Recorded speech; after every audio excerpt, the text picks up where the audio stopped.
आखिर पुराने जमाने में कबूतर ही क्यों ले जाते थे चिट्ठियां, कोई और पक्षी क्यों नहीं? वजह जानकर रह जाएंगे हैरान। क्या आपने कभी यह सोचा है कि आखिर कबूतर ही लोगों की चिट्ठी लेकर क्यों जाया करते थे?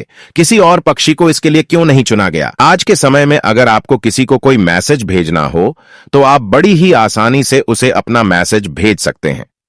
आज आप अपने स्मार्टफोन का इस्तेमाल करके एक मैसेज या कॉल के जरिए सेकंड भर में अपनी बात किसी दूसरे तक पहुंचा सकते हैं। लेकिन जब मोबाइल फोन और कम्युनिकेशन नेटवर्क नहीं थे, तब लोगों को अपना संदेश किसी दूसरे तक पहुंचाने में कई दिनों का वक्त लगता था।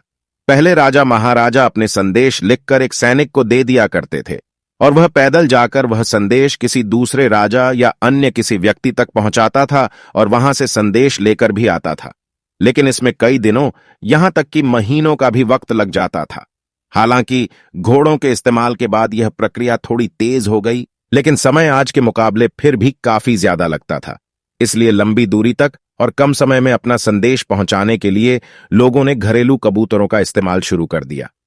आपने कई फिल्मों में भी देखा होगा कि पहले के लोग कबूतर के जरिए अपनी चिट्ठी किसी दूसरे के पास भेजते थे।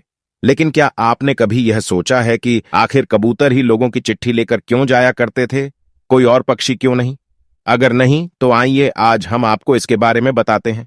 इस वीडियो में दरअसल कबूतरों के पैटर्न और चाल का अध्ययन करते समय यह देखा गया कि उनके पास दिशाओं को याद रखने की एक अद्भुत समझ होती है।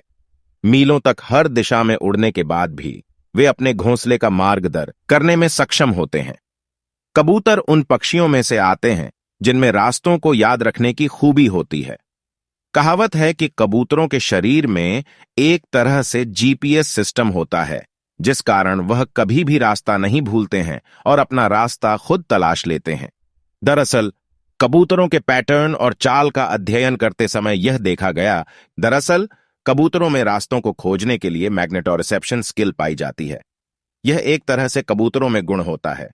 इन सब खूबियों के अलावा कबूतर के दिमाग में पाए जाने वाली तरेपर्ण कोशिकाओं के एक समूह की पहचान भी की गई है, जिनकी मदद से वे दिशा की पहचान और पृथ्वी के चुंबकीय क्षेत्र का निर्धारण करने में सक्षम होते हैं।